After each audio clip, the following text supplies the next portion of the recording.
돈을 막 때려 부어가지고 드라마로 만들어줬으면 하는 소망이 항상 있습니다. 하나, 둘, 셋. 안녕하세요. 안녕하세요. 빈입니다. 여진입니다. 오늘 리뷰해볼 책은 김초엽 작가의 지구 끝의 온실입니다. 와, 이 책은 제가 밀리에서 단독으로 연재할 때 밀리 버전으로 한번 읽었었고 종이책이 나오자마자 사서 종이책 버전으로도 읽은 총 2번 읽은 소설인데요. 아무튼 그만큼 또 제가 엄청 좋아하는 소설을 들고 왔습니다. 먼저 미리 얘기를 할 게 있는데 첫 번째로 스포가 좀 많을 수도 있어요.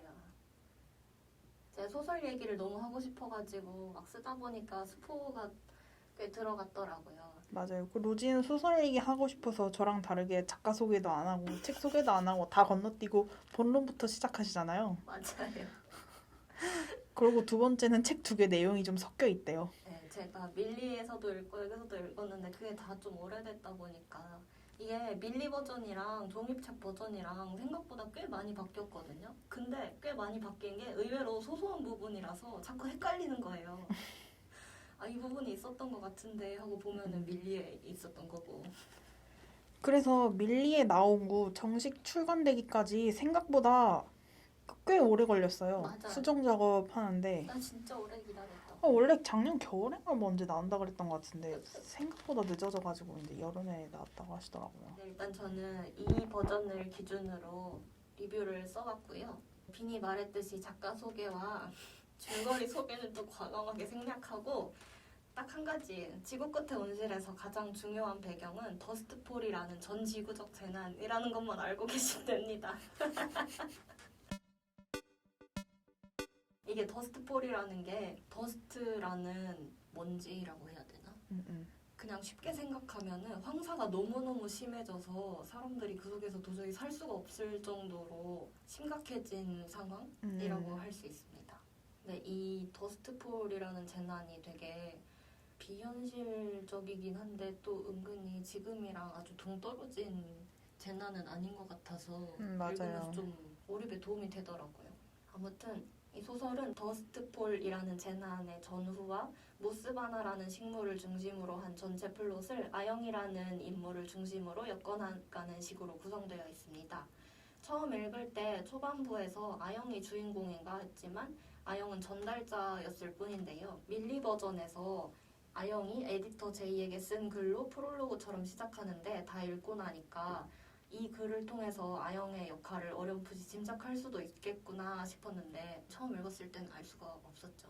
그래서 더스트폴 당시에 일어난 일련의 사건들과 모스바나의 역할을 알게 된 아영이 후에 프린빌리지의 이야기를 세상에 알리게 되었을 때 모든 이야기를 관통하고 있는 아영은 이야기꾼이구나 하고 깨달았습니다. 모스바나라는 식물에 대한 설명이나 뭐 식물학자라는 그런 게 너무 낯설어서 이게 뭔 소리지? 하고 이해를 못한 채로 그냥 넘겨버렸거든요. 그래서 깨닫는데 좀 시간이 걸렸습니다. 저는 그리고 다 읽고 나서 이런 전개 방식이 그 이야기라는 천에다가 아영이라는 바늘이 색을 바꿔가면서 그림을 완성하는 거랑 비슷한 것 같다는 생각을 했어요. 굉장한 비유네요. 나 이거 2번째 읽고 밤에 누워가지고 막 곱씹다가 갑자기 그런 비유가 번뜩 생각나가지고 핸드폰에다 막 적어놨어. 모든 이야기의 시작점에 있는 아영은 식물학자이지만 모스바나에 대한 의문의 답을 찾을 때 그는 스트레인저 테일즈라는 웹사이트에서 시작합니다. 과학적 근거라고는 전혀 없이 그저 미스테리한 일에 대한 괴담과 음모론을 제기할 뿐인 곳에서 시작해서 모스바나를 재조명하게 된 게 굉장히 인상적이었어요.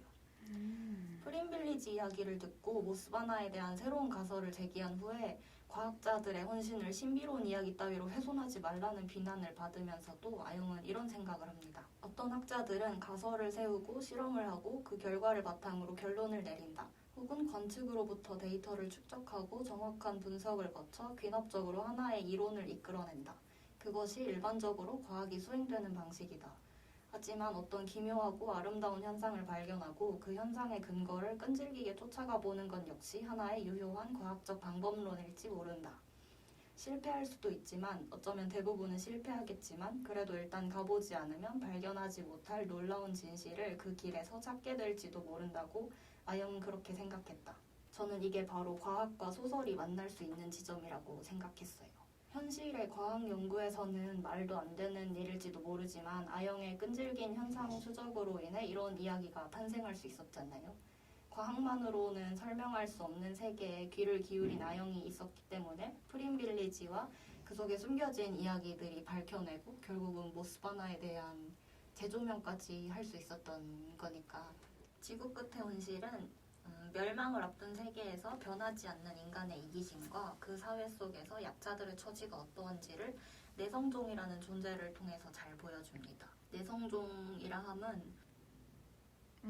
그런 건데 그 더스트폴 그 모래바람이 불어오면은 그 속에 잠깐이라도 있는 순간 보통의 인간은 그냥 죽거든요. 근데 내성종들은 그 더스트폴에 내성이 있어서 그 속에 있어도 살아남을 수 있는 그런 사람들이에요. 어리고 특별한 기술이 없는 내성종 여자아이들의 유일한 살길은 내성종 사냥꾼들을 피해 도망다니는 것뿐입니다. 그렇게 쫓겨다니다 발견한 도피처에는 당연히 세계로부터 버려진 이들밖에 없었는데요. 그런 이들에게 주어진 모스바나라는 어쩌면 세계를 구할 수 있을지도 모르는 이 식물은 이런 의문을 가지게 합니다. 왜 버려진 우리가 세계를 재건해야 할까? 그들의 고뇌와는 상관없이 역사는 결국 세계는 돔시티의 과학자들이 구한 것이다 라고 정리되었는데요. 도저히 사랑할 수 없는 세계를 마침내 재건해내고야만 이들은 왜 자신을 버리고 존재를 지워버린 세계에서 살아낸 걸까 하는 의문이 들었어요. 아마 그들은 세계가 아니라 그 세계 속에서 함께 살아냈던 자신의 사람들을 사랑했기 때문일 거라는 결론을 내렸는데요. 모스바나가 무엇인지 세상에 어떤 영향을 미칠 수 있을지 그런 사실보다는 그저 자신이 사랑했던 프린빌리지에서의 약속을 지키고 싶었기 때문에 그 약속만이 그들을 살아가게 한 거죠. 나중에 프린빌리지의 존재와 모스바나가 더스트의 감소에 어떤 영향을 미쳤는지 그런 게 밝혀지고 나서 아영이 나오미에게 최초의 모스바나가 나타난 지역들을 점으로 찍은 지도를 보여주는 장면이 있는데 이렇게 서술돼 있거든요.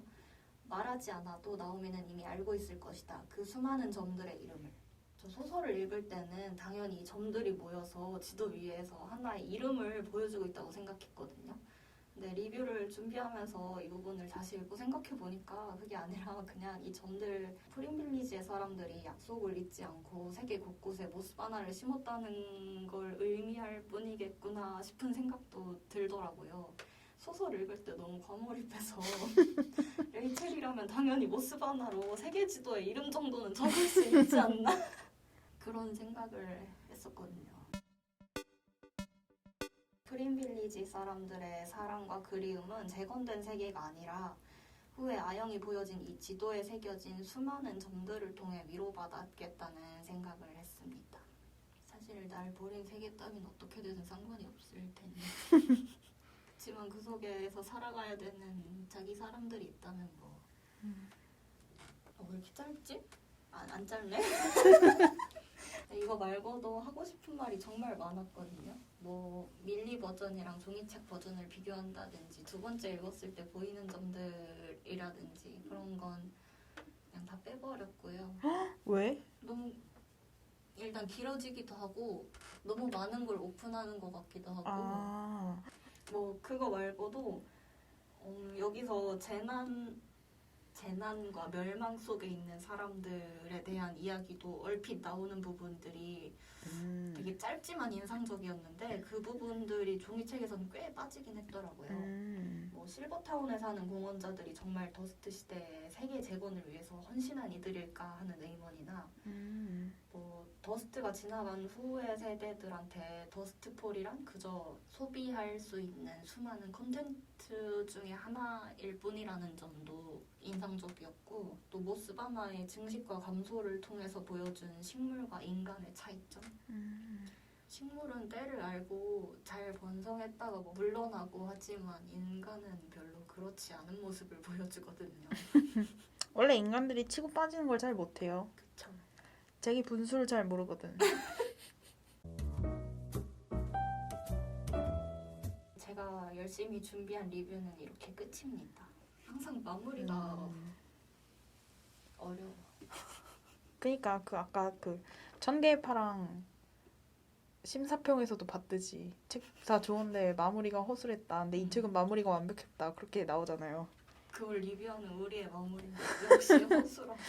우리는 허술한 인간이니까 어때요? 인간미가 느껴지죠? 제가 이런 책을 보고 나면 항상 하는 말이 있는데 난 진짜 이런 작가들이 한국에서 태어났다는 게 너무 좋으면서도 약간 한인 게 이렇게 좋은 얘기를 HBO나 넷플릭스 같은 이렇게 디즈니 이런 큰 회사가 사가서 진짜 자본의 냄새가 느껴지게 어. 돈을 막 때려 부어가지고 드라마로 만들어줬으면 하는 소망이 항상 있습니다. 그러니까 이것도 영상으로 보면 정말 그러니까 좋긴 할 텐데 돈이 진짜 많이 들 것 같아. 그러니까 이런 건 다 CG 처리해야 돼가지고 그때 승리호도 제작비가 꽤 많이 들었다 그랬거든요.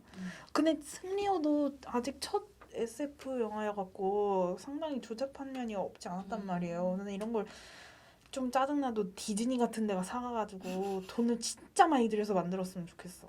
제작비 한 1,000억씩 들여가면서 넷플릭스 한국에 제작비 200억 이렇게밖에 안 주는데 반성하라고. 짜다. 이 매력을 짜다고 말하는 날. 아니 솔직히 200억이면 뮤지컬 하나 올리는데 200억이거든요. 위키드 같은 거. 돈 많이 드는 작품.